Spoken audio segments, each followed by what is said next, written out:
And Are You Okay is a not safe for work podcast, so any young listeners are discouraged from continuing. However, we literally have no way to track that, so do whatever the hell you want and enjoy the show.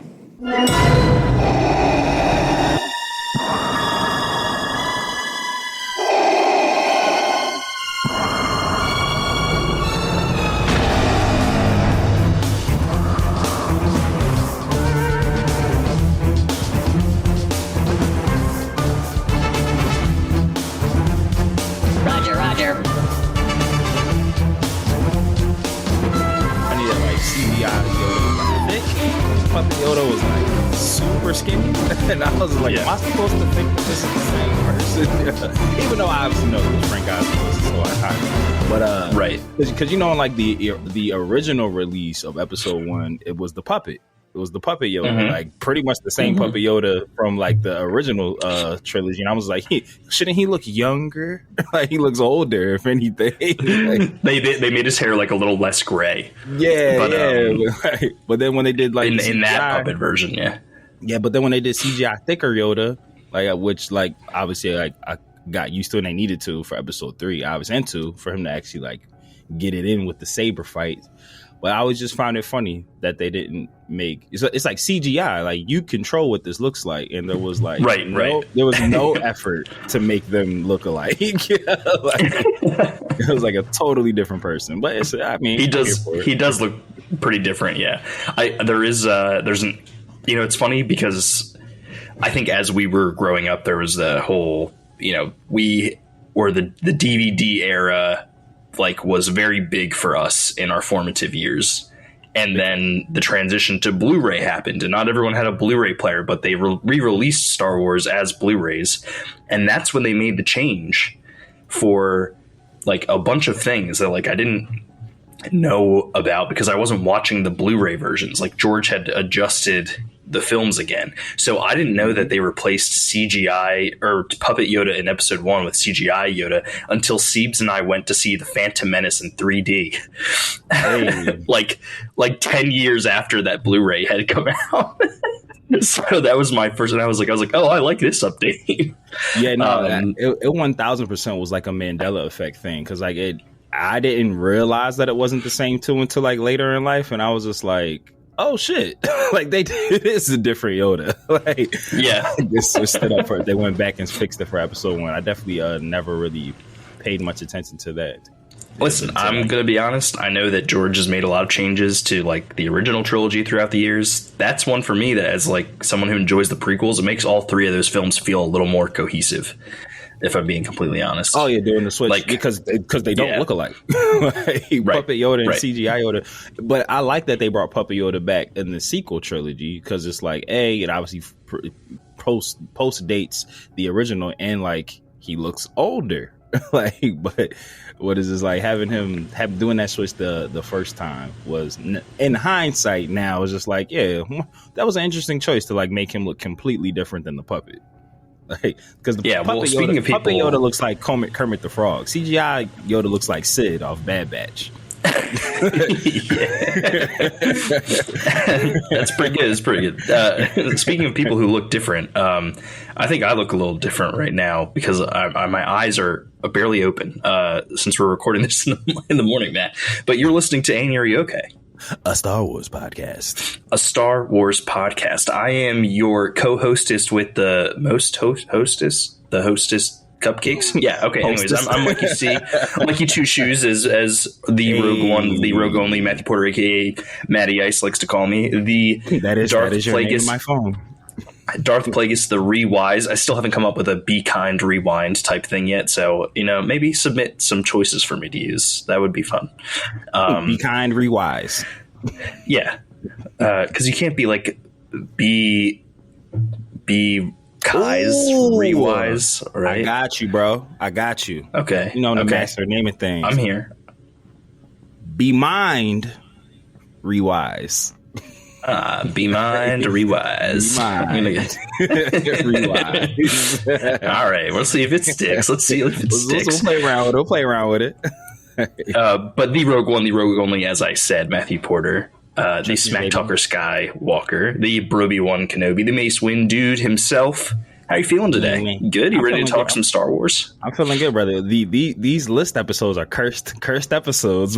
Yeah. So for those who maybe aren't aware, we've been trying to this is just going to be like a running gag. Never especially with sorry, it's just really funny that like no matter how anytime we try to do this, it like just completely derails. But with Skeleton Crew around the corner, this is going to get pushed out even further. I 100% believe that. Let's shoot for the 20th anniversary of this the prequel trilogy. Yeah. So long story short, Matt and I were going to give our rankings of the Star Wars movies, Skywalker Saga only. And we were planning 2 episodes around it for Matt to do his and me to do mine. And every time we go to do it, Star Wars news drops, whether it's a trailer or a fun article or what the Star Wars community is talking about. So this week we got some pretty big Andor news, a little Andor tidbit from a Rotten Tomatoes interview we want to discuss, and then also a huge news drop about Rey and her role in a bunch of new Star Wars films that seem to be coming out. So why don't we hyper dive into this thing? And we'll punch it and also drop that big fat Death Star alarm for the spoiler warning, just in case we talk about something you haven't watched yet. But hey, you're here. So, I mean, we got to get into it. So, Matt, we're just going to start off like right away with it's 11 seconds of clips from D23 about Andor Season 2. We do know that Andor Season 2 is going to be 12 episodes. 3 episodes of it are going to formulate a year's worth of time. So we're going to have a time skip in between each arc leading up into the end of the show to cover out the 4 remaining years left in the timeline. Andor Season 1 took place over the course of 1 year, and that was 5 BBY before the Battle of Yavin in A New Hope. So, Matt, a lot to digest in just a small set of clips, but there was a lot there and some pretty interesting dialogue between Luthen and Andor. Why don't you give your first impression of that, and then we'll discuss a little further. Absolutely.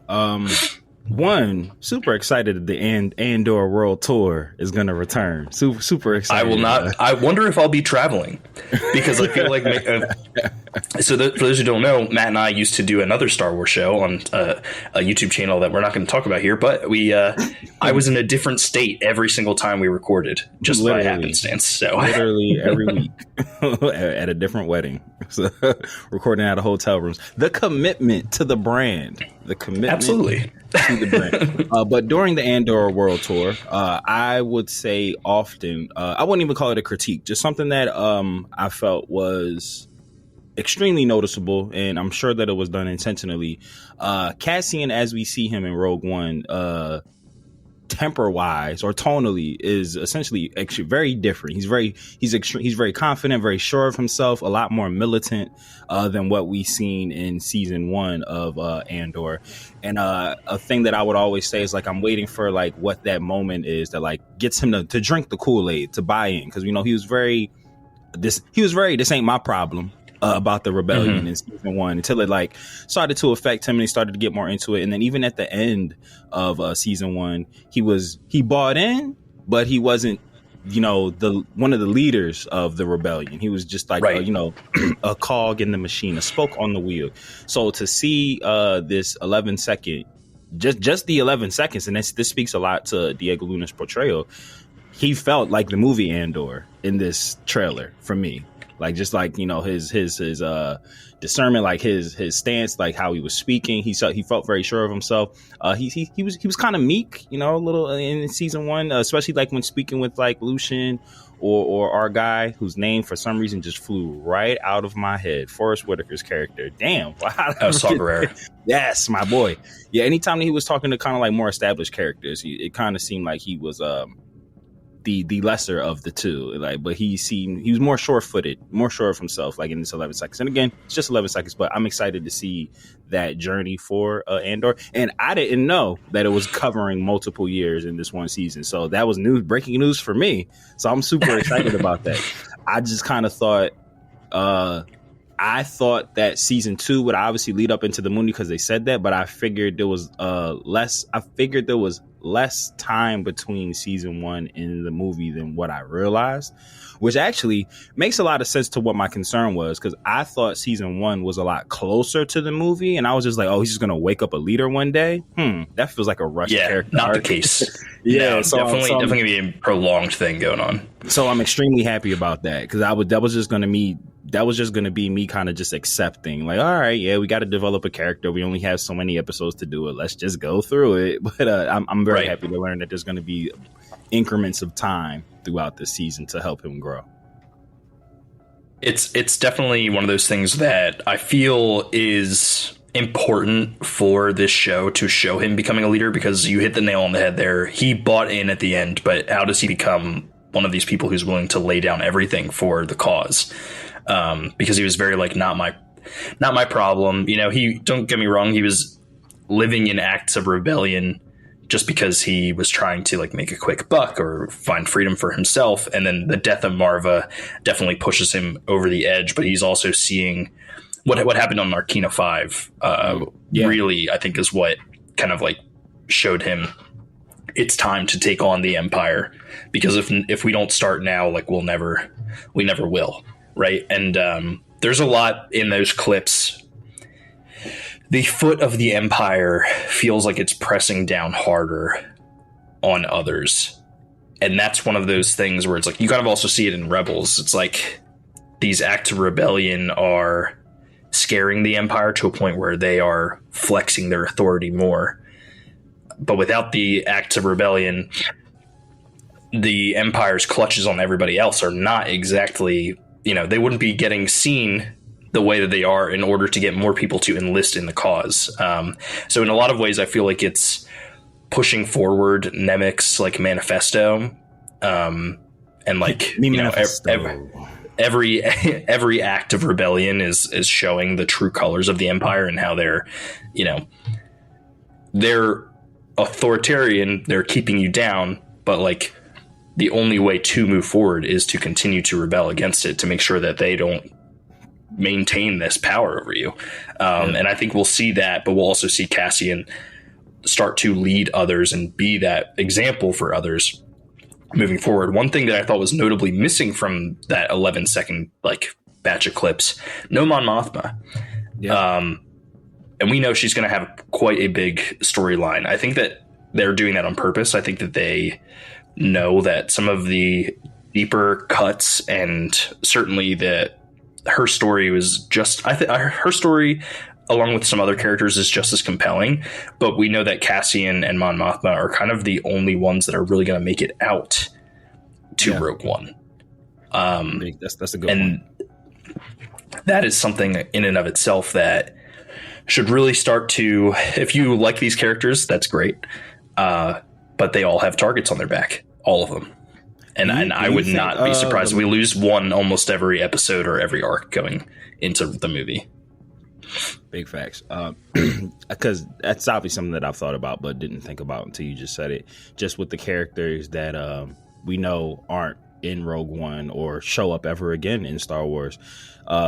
With Mon's daughter, because we didn't know she had a daughter. What do we think happens with her? Do you think that she doesn't make it out the show, or just she kind of like lives her life outside of the Skywalker story? Because Mon is obviously a big part, and we see that her daughter is kind of sipping the Kool-Aid of other shit. Like she's not really in with the Chandrila like customs that are like kind of archaic, right? Like getting married, arranged at like 15 years old. That's very young. You know what's funny? Not even funny. I would kind of be okay, and now that I'm talking about it out loud with you, I kind of would be okay with her daughter making it out of this show and just not being around the shit that we know. Because I feel like we talk about this often. We talk about Star Wars being a galaxy, but how everything does feel like a contained sandbox. Like when people go on the run and hide on a planet, they get found like the same day. And it's like, it's a whole fucking planet. How did you get found on the same day? So I was just like, knowing that characters exist and are still alive, like if her daughter, and I don't want this to sound unchivalrous, like misogynistic, but like if her daughter just stays within the customs, gets married off, and we just never hear from her again, I kind of like that helps kind of show that it is a big galaxy and everybody isn't going to be involved with everything, because it's just not my problem, not my business. Like we just I think that's also so from like a story standpoint, and just talking through comparing to real life, the death of a relationship can be just as hurtful and dramatic as an actual death. So Mon Mothma losing her daughter to, I mean, let's be real, her like wedding or her marriage is like almost a sham as it douchey top knotted husband. Yeah. But her relationship with her daughter is something that she very much cares about. 1000%. It's just so I think, I don't want to call it an ego death. I think it's a little bit different than that. But like the death of their relationship, her daughter choosing to push those like Chandrillan customs forward and like actually go through with it. And Mon Mothma essentially having to be okay with, because if you recall from Andor season 1, she essentially allows her daughter to be set up with someone who's allowing Mon Mothma to fund the rebellion. Yeah, the bank guy. Through the bank, without being caught. And she almost, in that instance, is sacrificing her daughter for the rebellion. Yeah. Or putting her daughter into the clutches of customs that she thinks are archaic and not actually good for people, just to push the galaxy forward.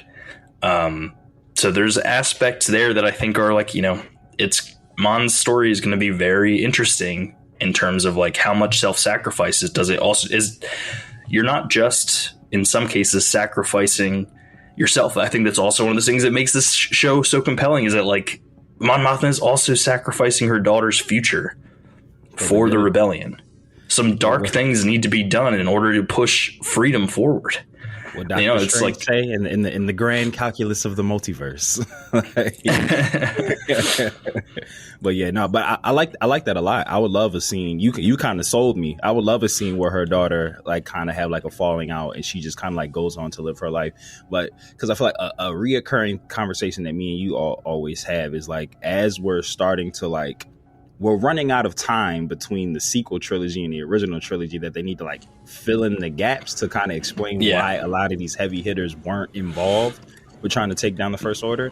And I feel like even though Mon's daughter isn't a big character, just having instances of like real life situations where a daughter and a mother have a falling out and she gets married and goes on and lives her life. She's still alive. She just isn't involved. Right.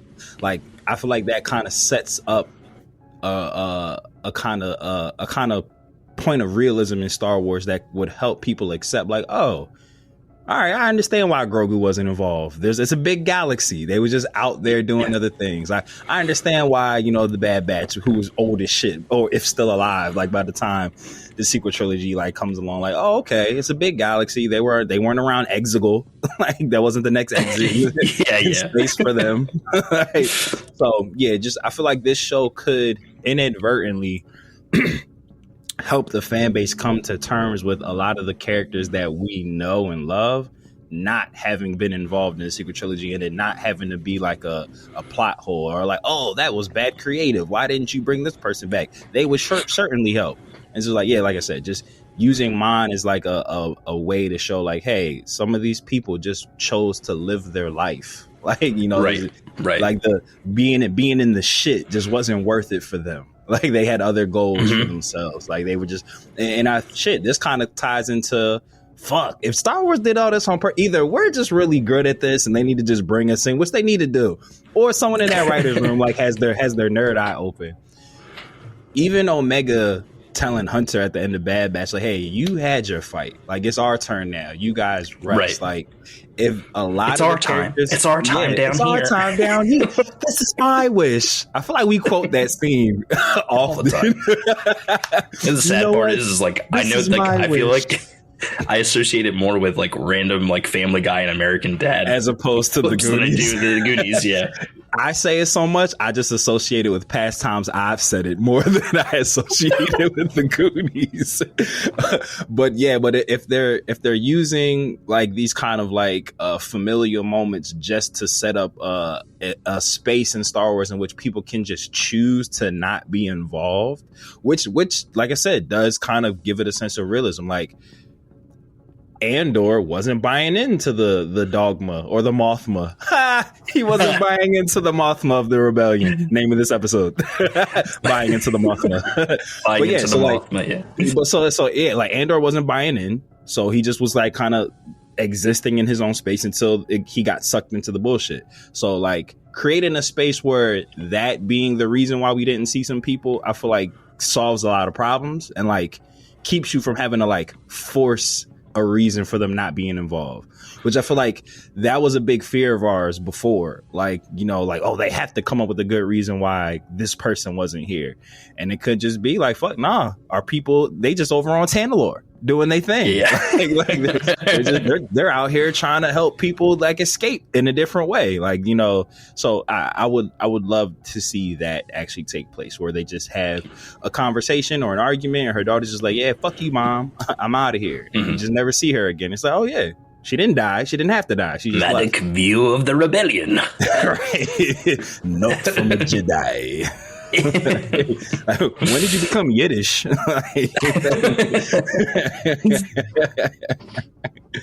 There was a quote from the clip that I want to talk about.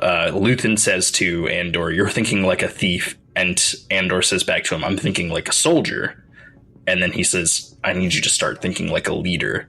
That was beautiful. That's clearly trajectory, right? 1000% for Andor. And I do wonder. Listen, I can tell. You can tell even in Rogue One that like Andor's not afraid to fight. There's clearly like, you know, and I don't want to say an itching, but he's like prone to violence. Like there's an I was about to say kill the guy in the first 5 minutes of the first episode. Yeah, and not only that, but like he later he's prepared to like assassinate oh my god, Galen Erso.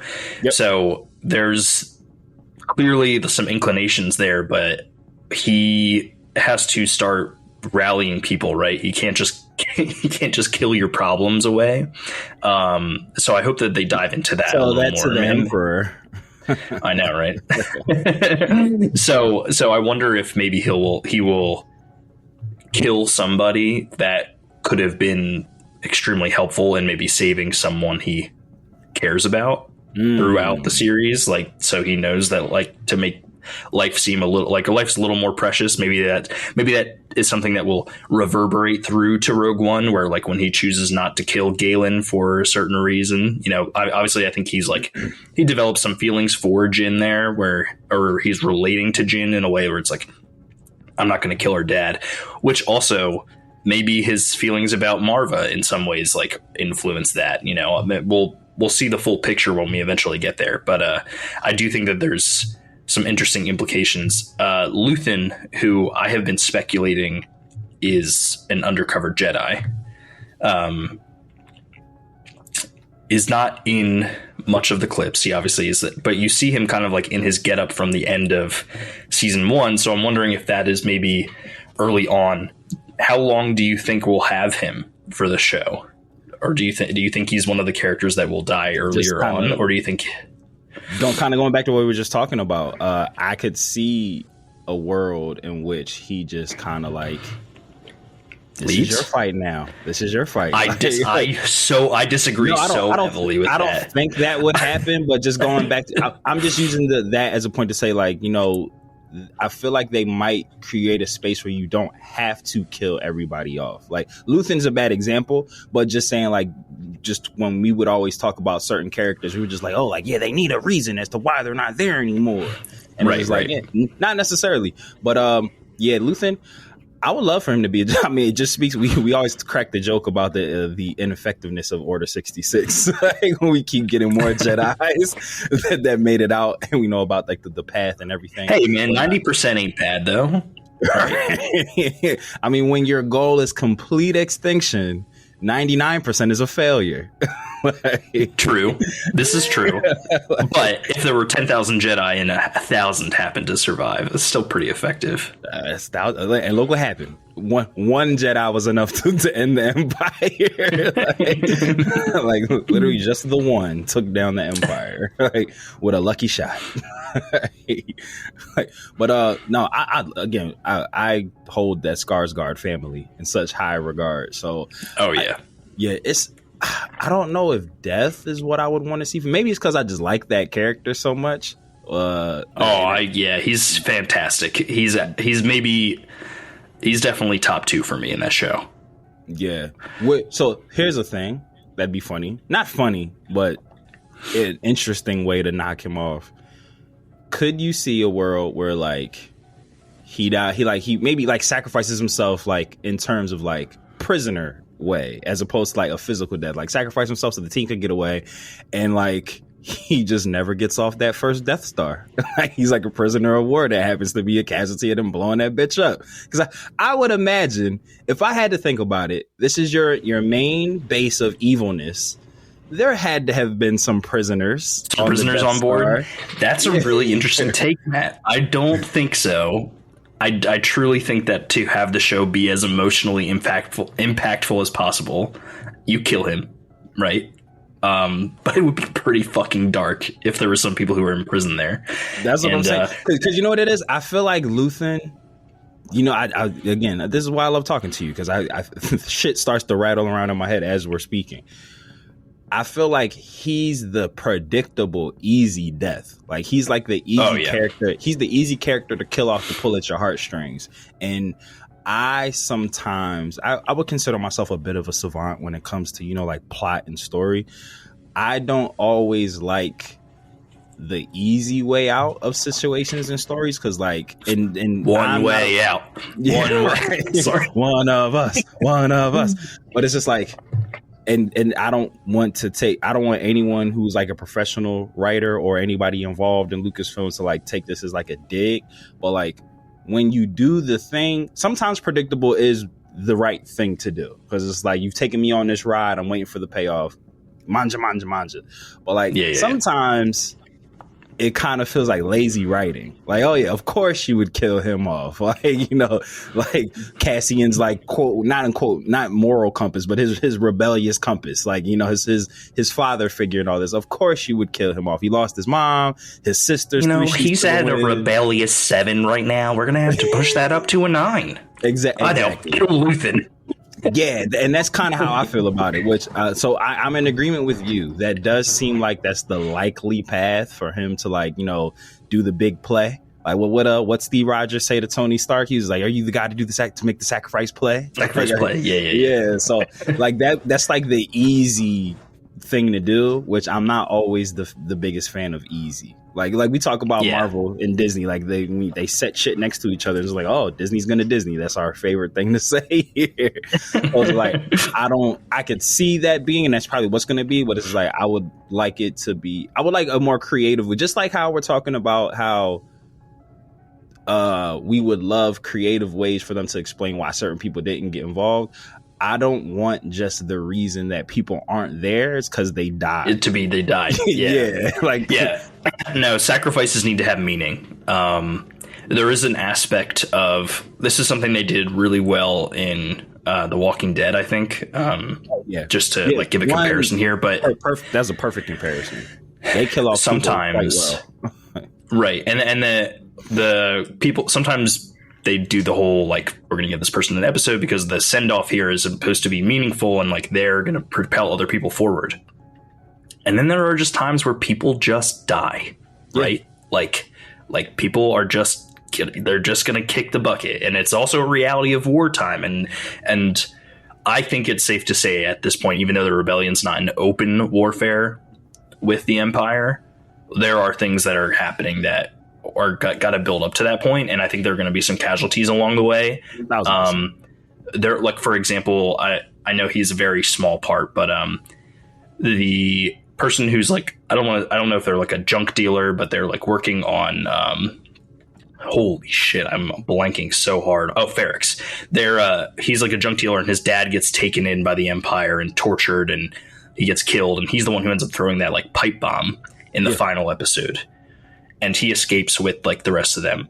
I could see him having like just a random death, right? Yeah, like in the midst of things going on, and it's like some characters are going to have to go like that. Some characters are just going to have to bite it. That's the character that like gets shot during an escape, and like when they're like, "Is everybody good?" He's like, "Oh," like, and they're like, "Oh no, my back sure hurts. Not good."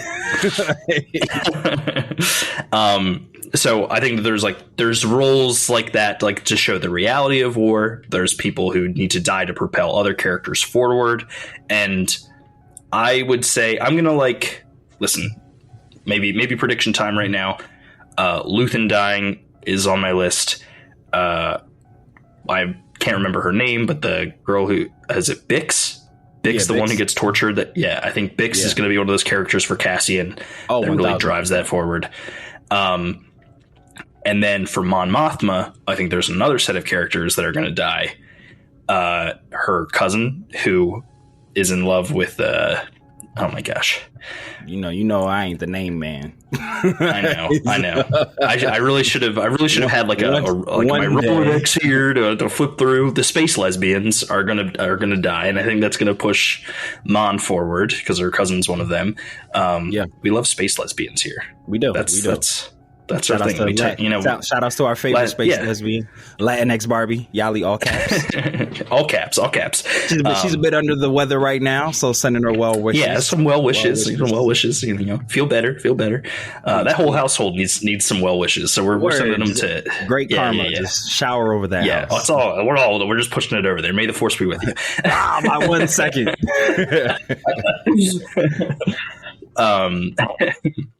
Did we see Cyril eating cereal? No, and we didn't see Deidre either. So there are characters missing here, and we also know that Orson Krennic is going to be coming in. Ben Mendelsohn himself will be in the show.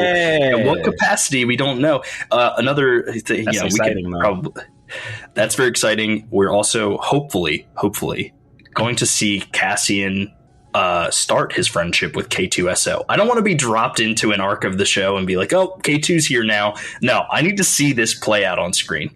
I don't know about you, but I think that friendship is one of those things that is just like so core, like it's a part of the core of Rogue One that feels like important, and that sacrifice at the end of the episode is awesome. So I would love to not end the episode, end of the movie.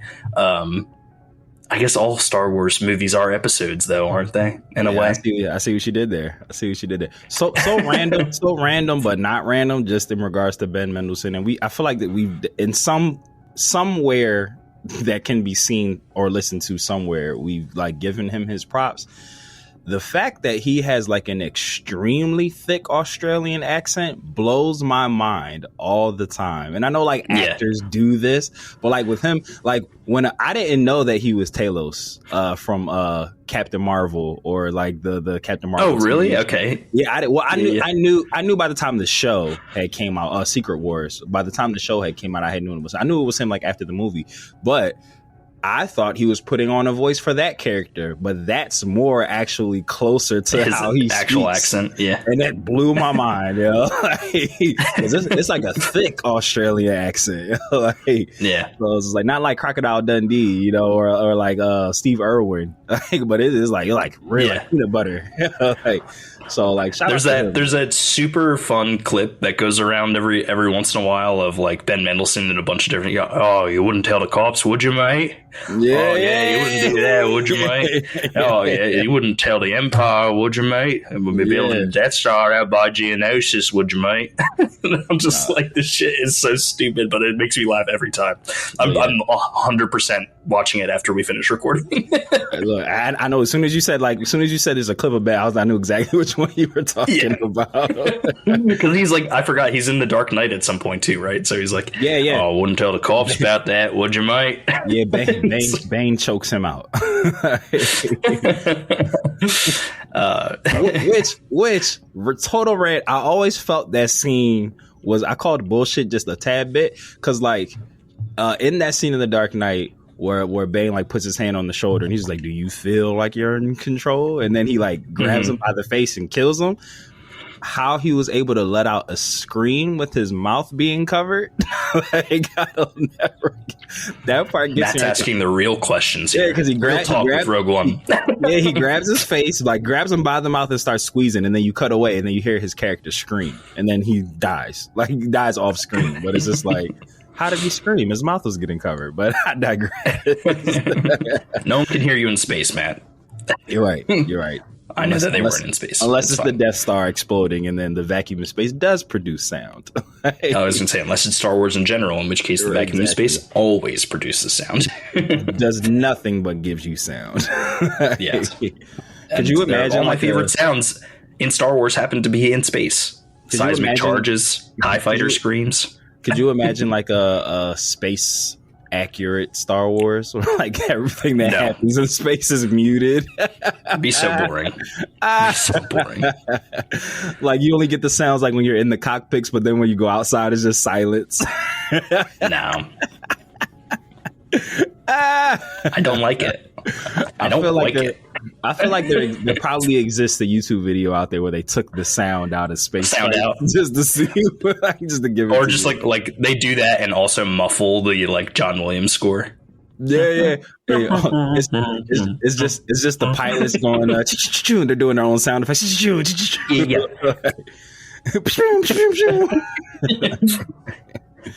I feel like I would do that, yo. Like if I ever was like a pilot in real life and or in not real life, I feel like I would do the effects as I'm shooting. I'm like, you just did something that I feel like we did on our like previous coverage of Andor that we like didn't realize we were doing, but like kept coming back to this. Well, you said and or as in like the words and and or the conjunctions, right? And we. That is going to happen. I'm just telling you right now. That's going to happen in April when this thing drops. April 22nd, by the way. Andor season 2. Matt and I will be and-oring a lot. And let's make it fun for the Animaniacs. Anytime we do say the and/or intertwine those two, take a shot. drink responsibly. Responsibly. Are you driving to work? Go ahead, take a shot. You're right. If you're driving, take a swig of some water. Take a swig of your morning coffee. Your morning stay hydrated. It's important. Take a drink of your morning caf. You know. Oh, wouldn't take a shot on your way to work, would you, mate? I probably would. Not while driving. No. On the bus, on the train. Word. All right, Dr. Seuss. Got to get that calf. Okay. I think we covered everything. Oh, we covered all of the 11-second clip stuff. We got to talk about what Diego said. Yes. So Diego Luna had an interview with Rotten Tomatoes, and he dropped a very interesting tidbit, something that I think that will probably, if you haven't seen it already, will make its rounds, especially when we're getting close to the end of Andor season 2. But he essentially was like, I shouldn't talk about this, but I really feel like I need to talk about this. He essentially said that leading into Rogue One, the last, like, I guess, like, part of the show, like the final episode, will be taking place 5 minutes before, like, what Cassian is doing at the beginning of Rogue One. So he essentially said, like, don't watch the last episode without having 2 hours lined up to watch Rogue One. Which I'm all for. I was talking with Dragon Ball GT, our producer over on Dragon Ball for Life, about how he said to me, he was like, I felt the need to do that after season 1. And I was like, I totally agree with you. Yeah. Like I 1000% went back and watched Rogue One after watching season 1 of Andor. So make some time and some room for yourself. Yeah. Make some time and some room for yourself to also prepare yourself for watching Rogue One at the end of this season, an extra episode, if you will. One you've already seen, but I will say I absolutely love that idea, and whether it was done, I'm confident it was done intentionally, but because there's so much time between it. Again, shout outs to the continuity team over at Lucasfilms. Rogue One ends 5 minutes before like New Hope starts. Essentially, it leads right in. So I love the fact that they're continuing that trend, and I just love that fact for a TV show because I know we're probably two of the only people who have very fond vivid memories of the little miniature animated Star Wars series that takes place between episode 2 and episode 3, where it literally, the Clone Wars animated by Genndy Tartakovsky. Yes, where the last episode of that literally ends with them kidnapping Palpatine, or kidnap quote, and then it goes right into the movie. And happenstance, whether by hook or by crook, I happen to had the way Cartoon Network lined that up is they did kind of like a little marathon of it, with that last episode being like the premiere for that day. And then that was like that Thursday. And then I went and saw episode 3 that next on day. Friday. Yes. So I remember, and I was like, this is the best thing ever. Yeah. Yes. I was so torqued. I was 6 to midnight. As a 12-year-old boy, I was like, why is my dick bigger? And it won't go down. Is this puberty? Right. Yeah. Spoiler alert. I still haven't hit puberty. I'm waiting for that growth spurt any day now. But yeah, that happening, I just, like I said, I remember that back in 2003, just vividly, like, oh, this was so cool that they did that. Cause I was like, I know why they're in space. Like, I get why this battle is happening right now. It was so dope. Where usually with Star Wars, we just have the ticker tape scroller to like kind of fill in the blanks, like of what happened between movies. So this literally leading up into his 5 minutes before we see him having that conversation with the informant in Rogue One, like it's just awesome to me. Like it's great. I'm so excited. It's one of those things where it's like, I don't know about you, Matt, but I'm super hopeful that Fandango puts together one of those things where it's like, hey, watch the last episode of Andor in theaters and then watch Rogue One right after. I'm so hopeful that happens, and you best believe that I will be. And fuck it, bro. If we're gonna do it, let's overdo it. It's the last episode of Andor, followed by Rogue One, followed by New Hope. We're taking the day off work, baby. Hell yeah. Like if that happens, manifesting that happens, we going. Like we're going. Yeah. We're doing it. Then the Chamonix Creeper, we're on our way. We're on our way. So we was it the Chamonix? We've covered all the Andor. So it was the Strangler. That's the one. Because I think we were also making jokes about like the Scranton Strangler. We were 1,000%. So it was like jokes about the Scranton Strangler. If Ray the Ruiner was there, we were definitely making office jokes. I mean, if we were there, we were making office jokes. True. Okay, so let's dive into the news story that dropped this week. So we covered the Simon Kinberg trilogy news last episode, and then off the backs of that, we started to hear some rumblings about the Rey movie being postponed. Like the 2026 release date has shifted out, and there's been rumblings that Rey is actually going to be taking a much stronger role in kind of like the movies moving forward. She's going to be part of several of them, not just the one Rey New Jedi Order movie that I know her last name is Chibata Noi. I cannot remember her first name, but that director is that one. Not you remembering the harder part. I know. Well, I think that's the thing. Because it was harder, I was like, I got to commit this to memory. And her now first name's probably something simple like Fran. Fran Chibata Noi. Yeah. So name of this episode. Oh, it's too late, man. We're already doing the other one that I already forgot. Sorry. The buying the into dog one, the Mothmatic view of the rebellion. There you go. See, we make those jokes and then they have to come back around just for me to remember. I should write this shit down. I don't know why I don't write notes while we're going. This is so dumb. Because we're recording and you listen back to these episodes. Yeah, that's true. You forgot that he was the editor of the episode. It'd be a lot faster though if I wrote shit down. It'd be a lot faster because then I could just I wouldn't have to listen back to the whole thing. All right. Feel free to fund my. There is actually a shout out to one. We'll take this time. We're not currently promoted by Riverside, but manifesting. I feel like when Riverside eventually does like become like usurps Zoom and Google Meets, it's going to be because of us. Because I feel like I didn't hear shit about Riverside until I stumbled upon happenstancely enough through osmosis and fate and all the other things that I can't control myself, but just seem to be thrust upon me that lead us into great. The why, the force. It's the force. Through the force. Like I saw an ad on Instagram about Riverside. And ever since we've been doing it, they've been our home for these podcasts, and they've been great and they're awesome. But I said all that to say there is actually now a mark clip button on your screen if we ever need to. Oh my God, you're right. How have I you just never notice these things as they're updating. And that's what I'm saying. They add such great user-friendly things on here, and it's just like, here you go, helpful tool. And it's like, oh shit. To be clear, I was quite concerned when Spotify bought Riverside. However, it does seem like they're continuing to make some really good updates. So yeah, we're not sponsored by Riverside, but we're kind of going to plug Riverside. So feel free to up your content creation game with Riverside.fm. Wow. I'm going to just clip that whole thing and run it, and then they can sponsor us because we just did it for them. hey, here we go. No need to choose a side. Just Riverside. There we go. I'm just going to come up with a bunch of taglines. I'm TMing that now. Fair use laws. I said it first in case y'all want to use that as your slogan. You got to pay us. You're going to have to pay us now. All right. Well, since we're done lining our pockets, right, paying the bills, paying the bills.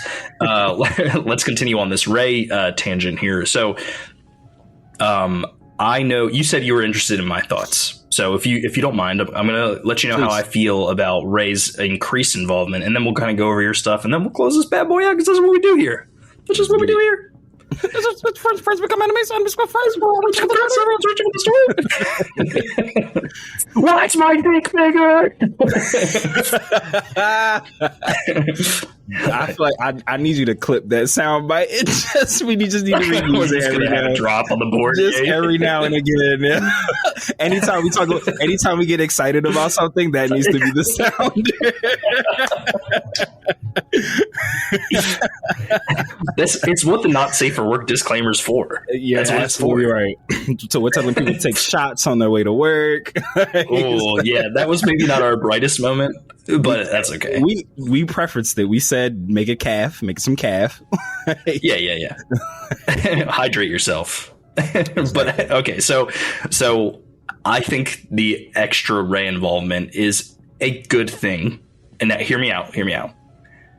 It's very often when we have someone shepherding in a new generation of heroes, they're much older than Rey's character is. And we don't really get to see the Qui-Gons, the Obi-Wans, the Luke Skywalkers shepherd in and be something that the heroes can go back to the well on and fight their battles with too. Clone Wars did a great job of right, because they die. So the relationship between Anakin and Obi-Wan is only fleshed out because of the Clone Wars. So if you can do that over the course of several movies with this new Jedi Order, the new cast of characters leaning on Rey and hopefully Finn, right? Maybe even Poe. Like if that's part of it, if that's what we're doing here, Finn, not Poe. He probably. Yeah, Poe probably should be too, honestly, based off of some of the comics. Like, if we're being real about, he grew up with a force tree in his backyard. Like, that man has been close to a lot of this stuff. That would kind of be fire. They were like a not the traditional sense of like a force dyad, where like connected by the force, but like a 3-headed revival of the force. Well, so I thought originally when the Force Awakens was coming out, I thought that it was going to be more than just Rey was going to be force sensitive. Like, I thought if the Force was awakening, I was anticipating multiple characters were going to be having the Force flow through them. I mean, technically, that is what happened. Finn is force sensitive. Technically, yes, that's true. So I'm hoping to see more Jedi characters as Rey develops this thing. I would like to see them not necessarily, like, they don't have to do this, but if Rey's involvement in the story is a little more Nick Fury-esque to some of these other characters, building to some new threat, which I'm totally fine with. We don't need to have the Empire again. There's plenty of other candidates out there. If you've read the Thrawn books, you know about the Grisk, which is an outside the galaxy threat that I've been speculating is going to maybe come into the galaxy with some of the Mando timeline stuff. If that never comes to fruition, then maybe it can come to fruition there. Maybe we have some ancient Sith come back. Who knows? It doesn't have to be, but like we'll see how they play it out. I just think having Rey involved in multiple stories to shepherd along the new protagonist and maybe establish something in the timeline that's a little more not tied down to a trilogy, but can be supplemented, like a trilogy that can be supplemented by other characters' movies with Rey's involvement, I think will lead to a more fleshed out universe. Something that benefited the MCU in the early days of giving more characters time to shine in different stories and then bringing them all together for the big set piece, right? So, I think they've been doing a great job of that in the Mando timeline. So if they're going to try and do that from a movie standpoint, Disney clearly has a track record of knowing how to establish universes like that. Let's not forget that there was talks of Kevin Feige having some involvement at Lucasfilm. Maybe he's laying that groundwork for him, in which case I obviously trust that man to push things forward. So yeah, I do think that Rey being involved in multiple Star Wars stories is actually a positive. I want to see a through line here. She doesn't have to be the main character, but she can be the Obi-Wan. That's fine. There's room for that. She should always universe. Been Kenobi anyway. But yeah, those are my thoughts. But Matt, how are you feeling about it? You're the one who approached me with the story, so I definitely think I know you were feeling some type of way. If you wanted it to be a part of the episode, I'm sure you've got a lot of thoughts. So hit me with that real talk. I have so many thoughts, and I'll try to be as cohesive. I will be coherent, but I don't know if I'll be cohesive because I have a lot of different lines of thought here. And we're gonna do them all. Coke bump.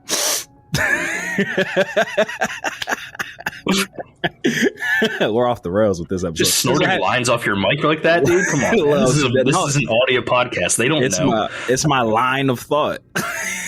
That's right. They probably didn't hear me sniffle this entire time because I'm like a little under the weather myself. But just for good measure.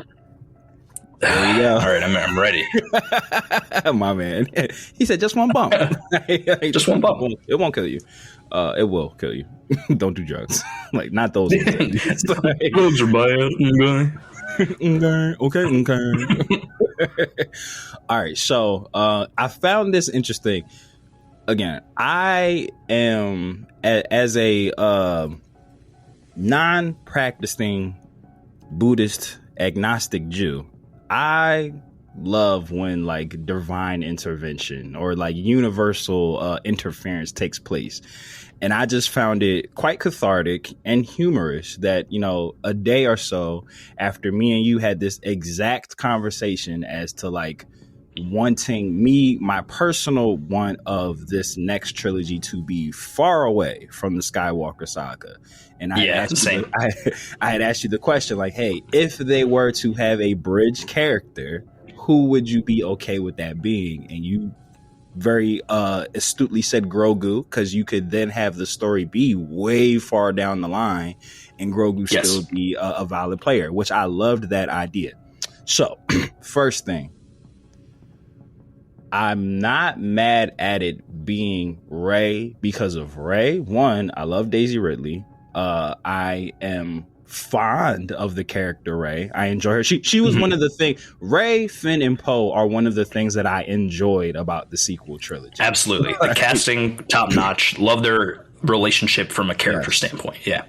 I do feel like the throuple of their best friendship, because it happened off screen, was extremely unearned, but that's just me. Her and Finn had that established friendship. Finn and Poe. That is one of those things where like a sequel trilogy type Clone Wars show would be very welcomed in between Last Jedi and I get it. Like Finn and Rey are best friends. Finn and Poe are best friends. Of course, they would merge. Like so, it makes sense. But like to open up with them like being so close and having like the witty banter and then the triple hug when they all made it out, I was just like, y'all, Poe and Rey have never spoke.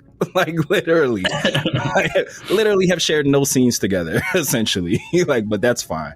But So it being Rey, I'm okay with based off the fact that it's Rey, and I do feel like she deserves her just dues. Daisy Ridley more than the character Rey, just for like the backlash that she was given through the fan base through the sequel trilogy.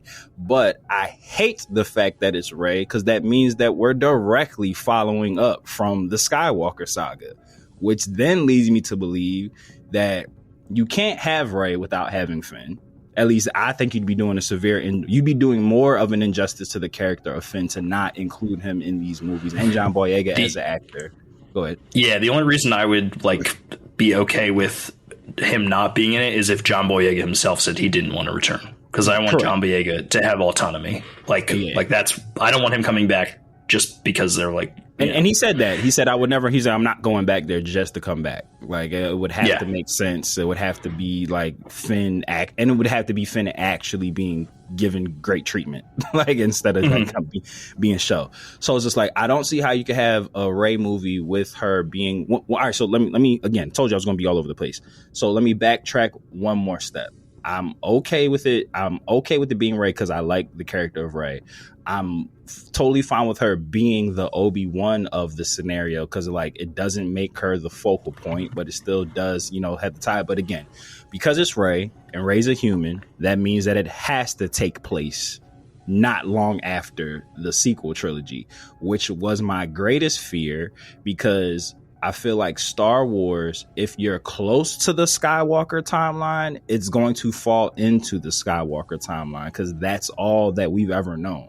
They've just only given us that shit. So it's just and to go along with the adage of if it ain't broke, don't fix it. I get that with big companies like Disney's, where it's just oh yeah, this IP brings us in billions of dollars, so let's just keep milking that cash cow.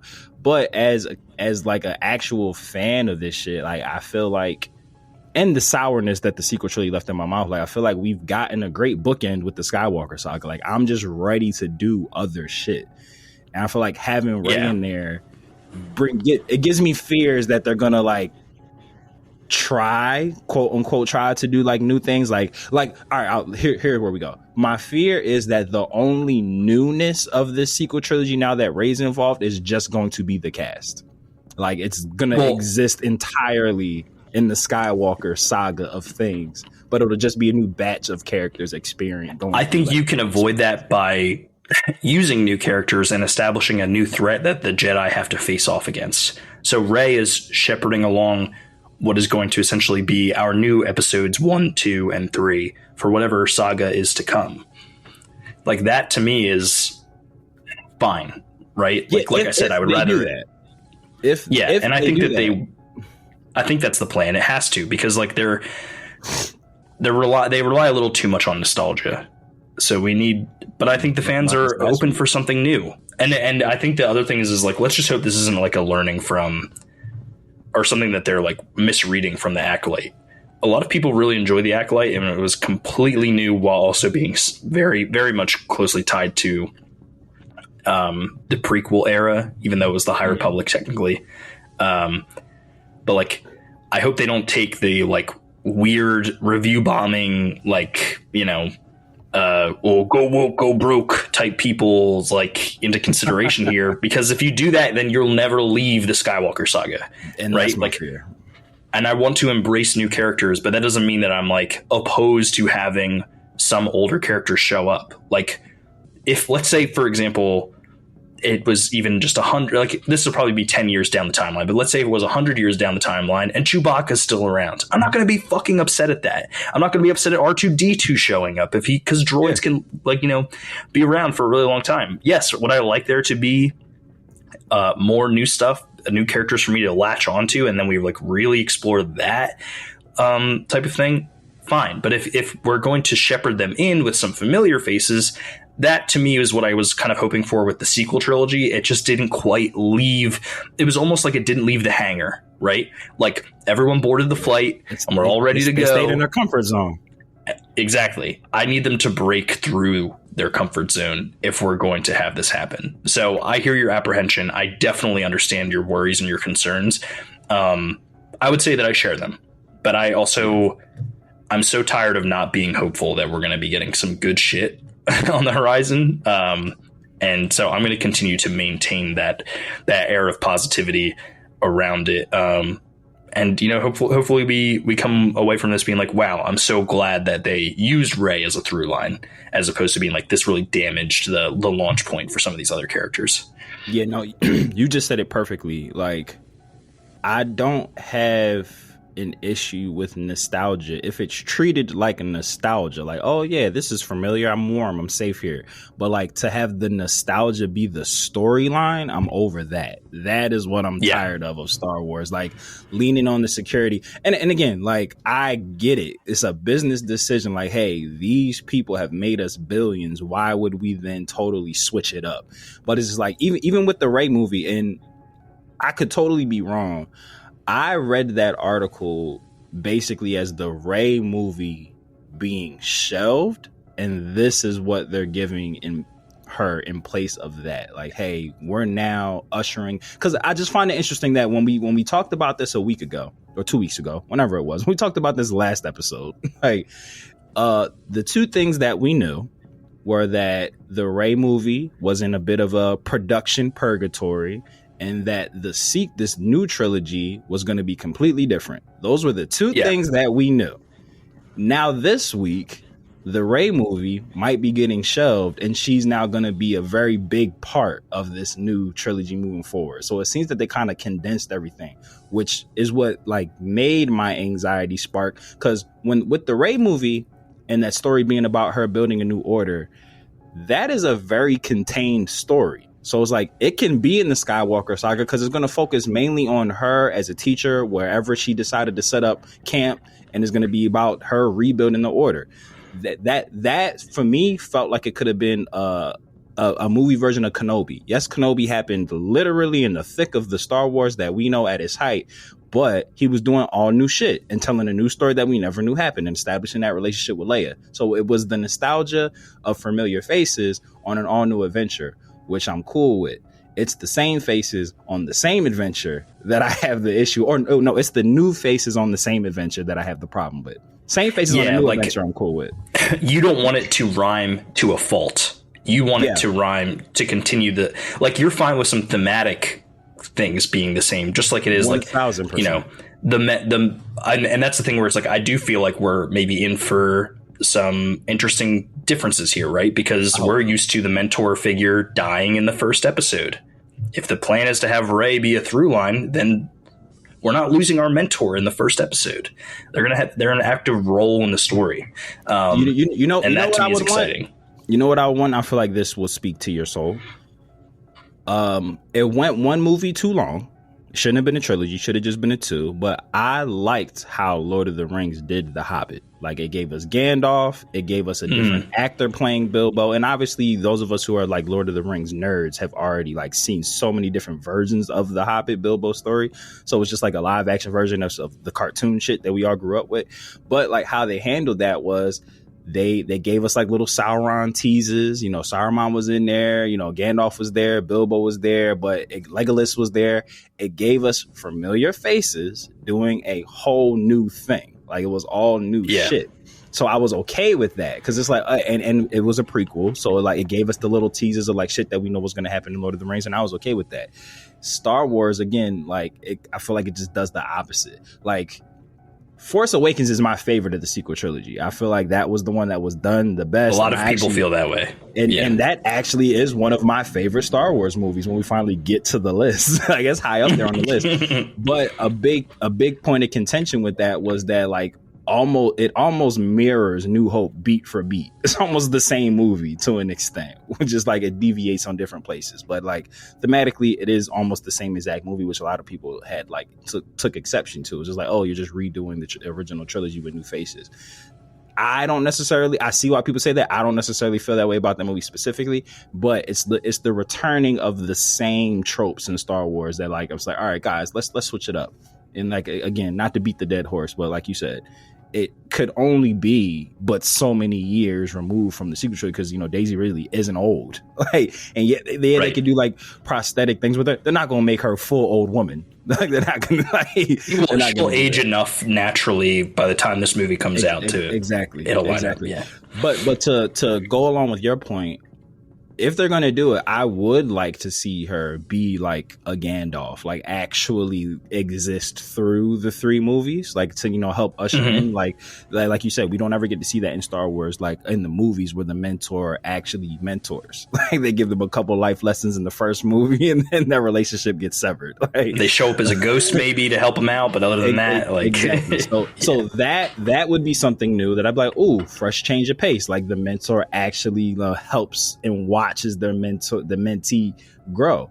So, but with that, let me ask you a question that might be something that I would be willing to accept. Talking about a new threat, would you like? I think that I might actually prefer this. Like with things like Skeleton Crew coming up and Andor, which not the best example for what I'm about to say. Do you think that a trilogy could thrive with, to use a Marvel example we talk about, like Thor and all of them handling like cosmic threats, like with, the Thanos and everything, and Spider-Man and Daredevil could be like home threats. And we talk about this on DB4L, Goku and Vegeta could be universal shit. The Z Fighters could be, more our galaxy. On Earth. Yeah. Exactly. Do you think a trilogy could survive with not a more smaller, whoa, terrible English, with a less galactic threat to address? Like maybe it's contained, at least the first movie, whatever planet these characters meet up on, and maybe there's like a dictator that just is oppressing that specific planet, and they need to band together and overthrow that. But instead of because what my concern is, again, with Rey being the mentee and it being like, let's say the maximum of time that they could do between the sequel trilogies and now, let's say 20 years, give Daisy a couple crow's feet makeup wise, maybe a streak of gray, or like something like that. That'd be cool. My fear is, if you open up the galaxy only 2 decades removed from Skywalker shit, you're going to fall back into Skywalker shit. But a way that you could avoid that, if we're on a whole new planet, or a less explored planet movie wise, and just stay there, at least the first movie, you can use that as a way to avoid opening up the galaxy for like mad familiar shit to start spilling in. If that makes sense. It does make sense, but I think that I think it loses its epicness. It makes it feel like, well, why are we using a movie to tell this story then? Even in the TV, even in like Obi-Wan, they go to several different planets. I think it like breaks the formula of Star Wars in a bad way, where it's like there needs to be some planet hopping, different environments for it to feel like Star Wars. They got to get off. You got to leave Tatooine. You know what I mean? Like, but that kind of goes more.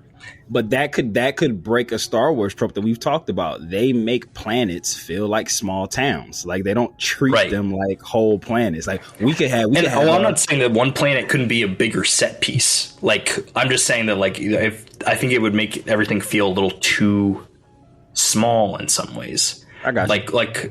But so like there's like a grandiose aspect to it, but there's also. Oh, you're conflicting me right now because I hear you. Like there could be more, and maybe look at it like this. Like let's say the primary, and again, it's going to be a trilogy, so it could open up like they could maybe focus on 2 planets per movie. Like it still expands the galaxy like per movie, but it doesn't have to like be a whole galaxy trip. Everything like look at it this way. Let's say Rey establishes a Jedi temple on a new planet or a planet that we don't know as much. We'll just say new planet just for the sake of the argument. And let's say like part of that planet is like you have warring factions like on that planet. Half of this planet supports the temple of it being there. Half the planet doesn't support the temple being there. And it creates like infighting that might have like cause like a civil war on this planet. Like if you actually treat a planet, like different regions, go on trips, like Lord of the Rings, like actually go on an adventure, like where they're like traveling through like on foot, maybe like the vastness of a giant ass planet.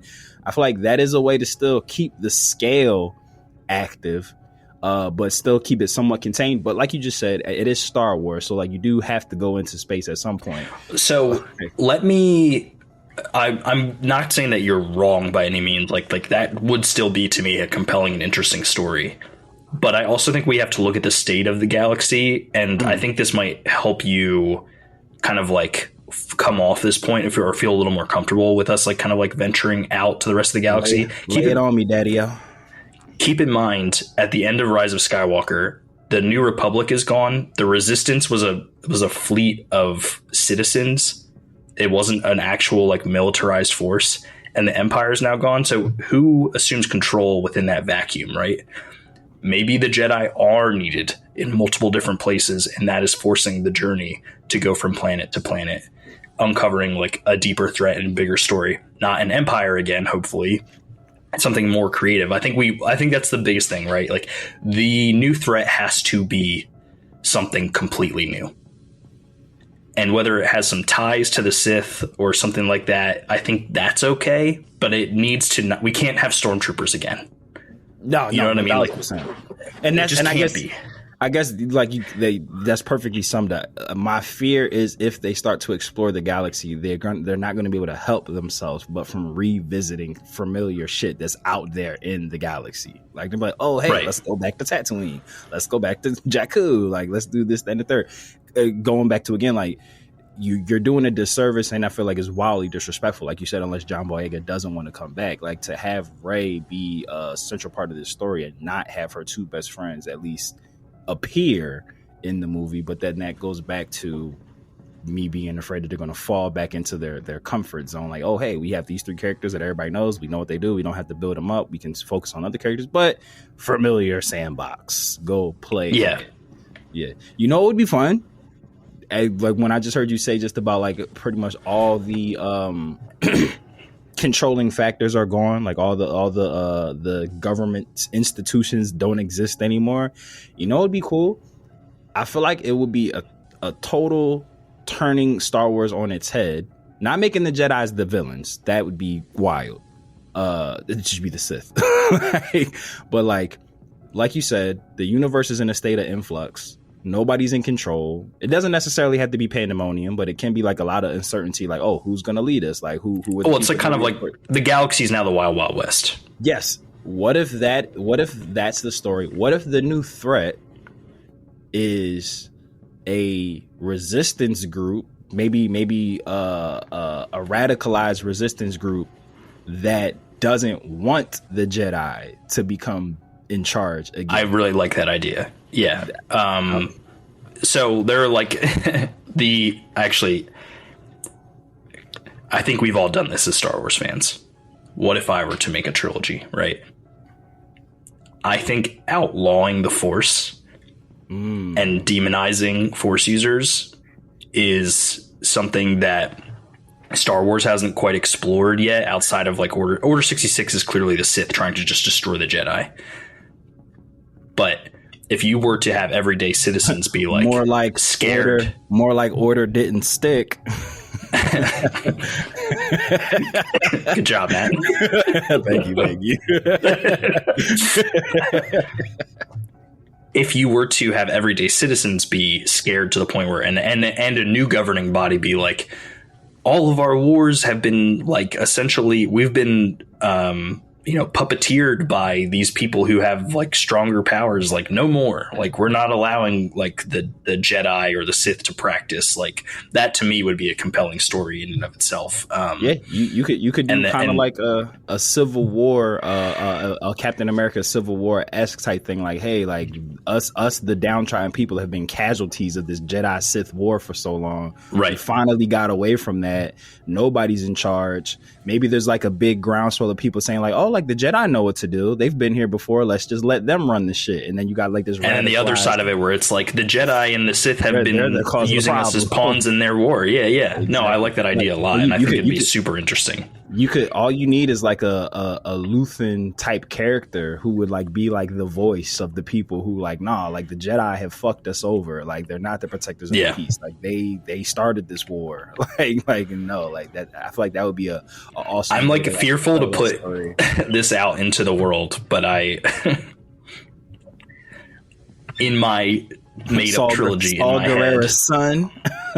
No, like if it's just like I think it'd be really interesting if that resistance of people trying to stop like the Force users from coming up ended up being like a Sith who is like still manipulating the masses to keep the Jedi down as he amasses so power. Snoke has returned. I guess, yeah. They just didn't do it right the first time. Yeah, no, that would be cool. Kind of like you watched Legend of Korra, right?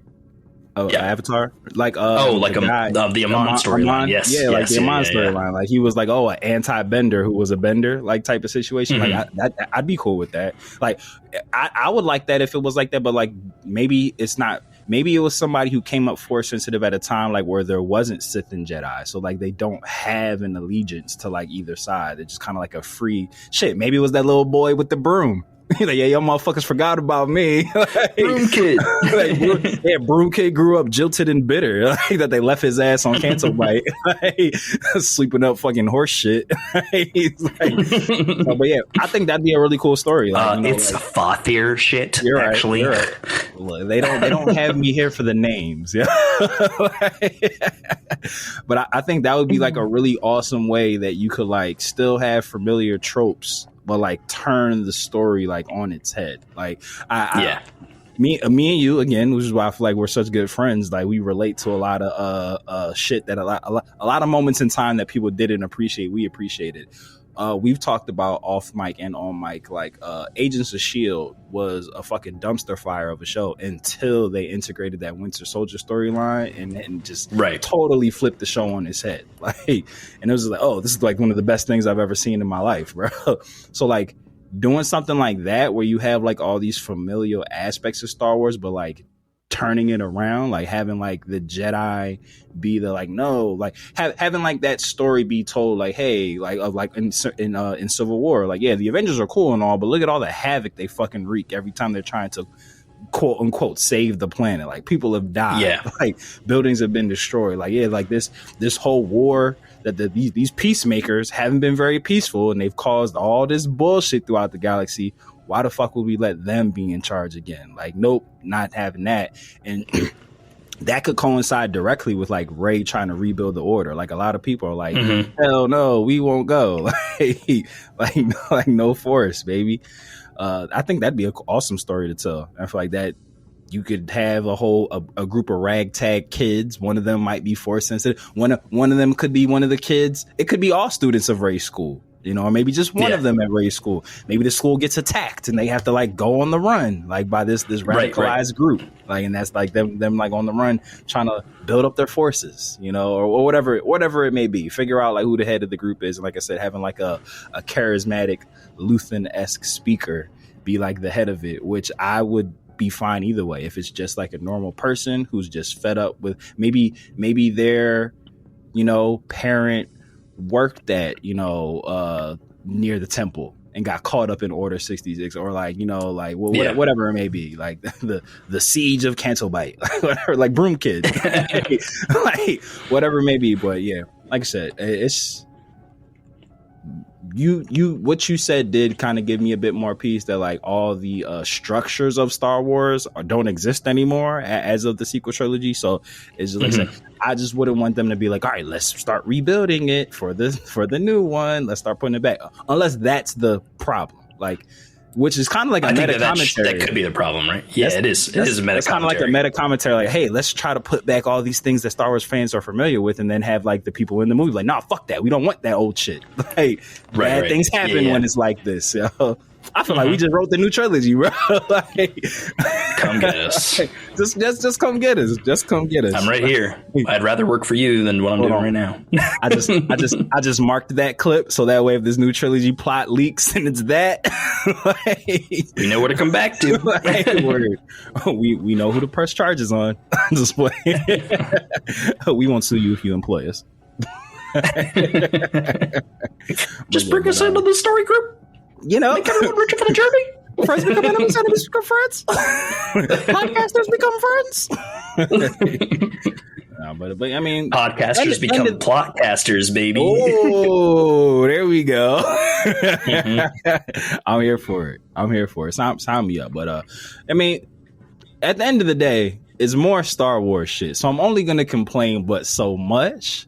But like I said, like we've always said, like we said in the last episode, like my fandom is what keeps me coming back. Like you said, Mikey, like we're open-minded to new shit. Just execute, like, just do it. Yeah. Just do it. Well, I think that's the other thing, right? Where it's like, we're so ready and open for new shit, but like, you guys gotta, like, they have to nail down and like, listen, these movies don't make themselves, obviously. Get something into development, please. I'm like begging at this point. All these announced titles that have gone nowhere. Yeah. You know, we're here for it. I'm ready. I want it.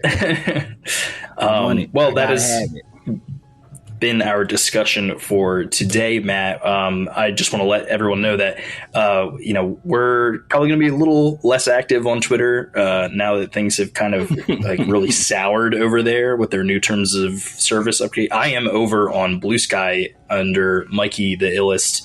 Put in your OK, obviously, in my tagline. We'll see if we make accounts for the podcast and our sister podcast, Dragon Ball for Life, as well. But you can follow us on Instagram. We'll still be actively posting there for sure. And you can follow us at the letters ANI, Are You OK Pod on Instagram, and our sister podcast, Dragon Ball for Life, DB, the number 4L_ pod on Instagram, and just the Dragon Ball number 4 Life on Facebook. I know we're not super active there either. We be busy, so we're trying. We be busy, like for all the people in the world or the ethos that, you know, believe that a podcast is just turning on a microphone and talking to your friends. Boy, are you mistaken. There's a lot. There's a lot. I will say this, because let me before we close this out, I just want to take this moment, sir, to give you your flowers publicly. You know, I know, absolutely. I know I tell you privately all the time, you know, that this doesn't exist without you, but this doesn't exist without you. And just I know what goes into this, and I know what you do behind the scenes all the time for these podcasts. So I just would like to say, if I haven't told you before on an episode, that you are very valued, you are very appreciated, and I love you, my good brother. Oh, stop. Stop. This guy. Because this man be grinding, bro. Like, y'all just think y'all just hit play. And I will say, granted, between me, Mikey, and Trav, and everybody else on the DB4L team that have blessed us with their presence on episodes, all of this, for the most part, 99.9% of the time, is all done in one take. So it does help a lot, I know, with the editing. For sure. Like I said, y'all aren't just hitting play and hearing what we hear when we do these live. Mikey does a lot to make these sound crispy clean, no caffeine, as we like to say here. So, you know, you are valuable. It is a motto on the team. Crisp and clean, no caffeine. Yeah, it is. It is. We didn't steal it from 7-Up. Nah, not at all. Not us. It couldn't be us. I feel like they say crispy clean, no caffeine. We say crisp and clean, no caffeine. Crisp and or clean. Oh, no caffeine. There we go. Why do you sound like Jabba the Hutt at the end? He said no caffeine. No caffeine. And then I'll just get a little salacious. Hell yeah. That's about to be the new sounder then. Crisp and clean. Crisp and clean. No caffeine. Thank you, Matt. I got you, bro. All right. Close this shit out. Any maniacs, you know, it's like we always say here in the galaxy not so far away. It could be Andor. It could be Get Down on the Floor. It could be Always Wanting More. You know, it could be Boo, you whore. Or it could be Ray. Life can be a beach. And you guessed it. As long as there's no sand, Annie gonna be okay.